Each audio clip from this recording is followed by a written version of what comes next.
I am 85 years old, and most days I just sit here wondering how the world can keep spinning when so much of mine has already stopped.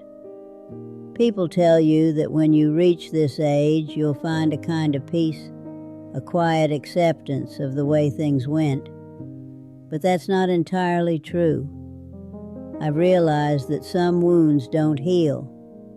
They just become a part of your geography, like a mountain you have to walk around every single morning. I lost my son, David, over 50 years ago. He was only 30. You don't expect to outlive the person you taught to tie their shoes, and you certainly don't expect to carry the weight of their absence for longer than you actually held them in your life. I'm telling this because I'm running out of people to talk to, and because I see so many mothers moving through their lives with the same hurried, careless confidence I used to have. You think time is a vast, renewable resource. You think you're being a good mother by being productive when you're actually just being absent. Back in my 30s, I was a head nurse at a busy city hospital. I was a woman who got things done. I took immense pride in my efficiency, my crisp uniform, and the fact that I ran my household with the same clinical precision I used on the ward. I thought that was the job of a mother, to keep the gears turning, to ensure the shirts were bleached, the meals were balanced, and the futures were secured. We had the house with the wraparound porch and the good school district, all fueled by my double shifts and my relentless drive. I thought if I laid the foundation of their material lives, the rest would just take care of itself. David was a quiet boy, a bit of a dreamer. He liked to work with his hands. He'd spend hours in the garage carving small things, birds, whistles, little boxes. I remember coming home, my feet aching, seeing him covered in sawdust. Instead of asking what he was making, I'd usually sigh about the mess he was tracking into my clean kitchen. I'd tell him to wash up for dinner and stop wasting time on trinkets. I told myself I'd look at his work when things weren't so busy. But things were always busy. There were always extra shifts, committee meetings, or social obligations that felt like life or death at the time. There was always a reason to delay the small, quiet moments.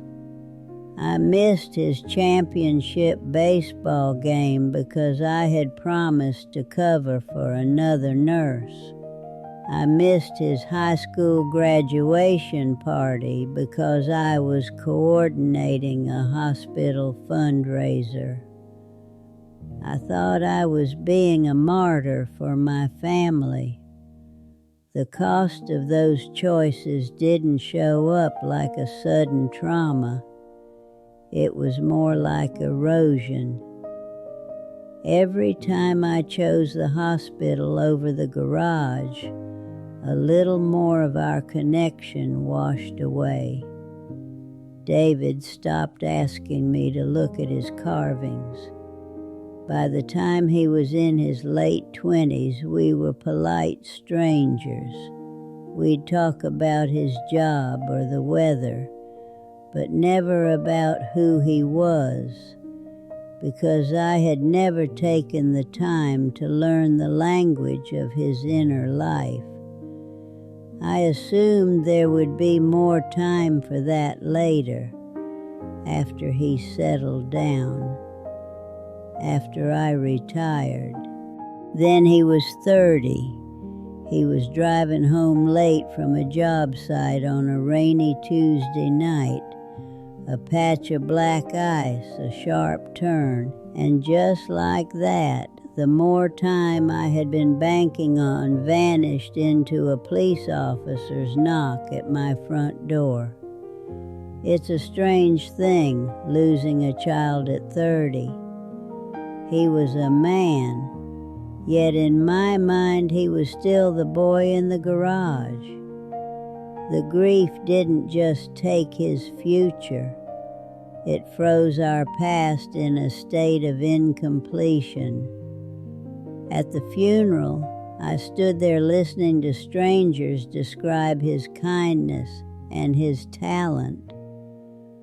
I felt like a thief at my own son's wake, like I had stolen years of motherhood from myself by choosing a career that didn't love me back. I realized that while I was busy building a perfect home, I had forgotten to live inside it with him. That's the thing about death.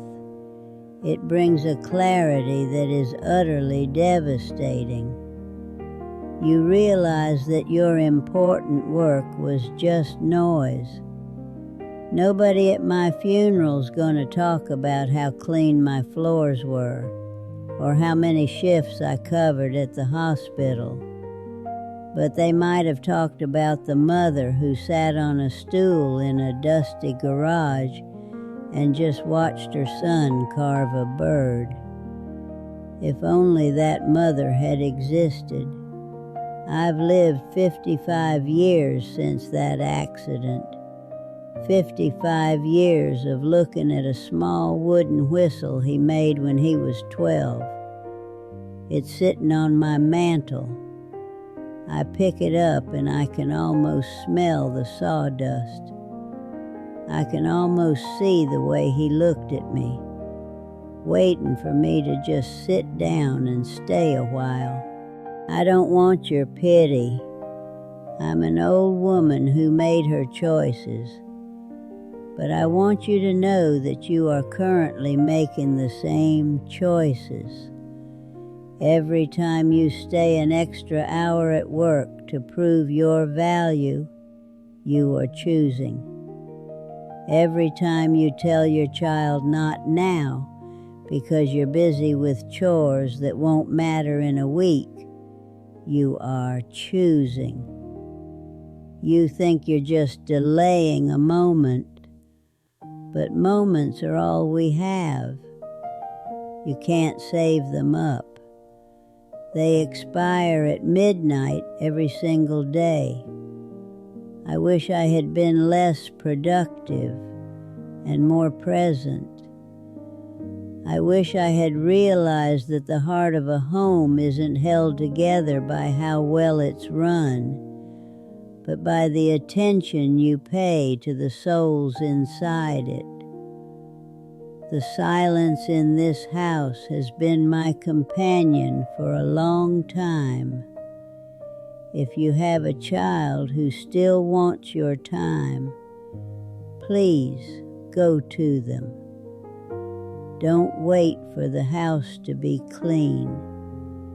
Just go and sit with them. Listen to them. Because one day you'll be 85, and that memory will be the only thing that matters. Take care of each other.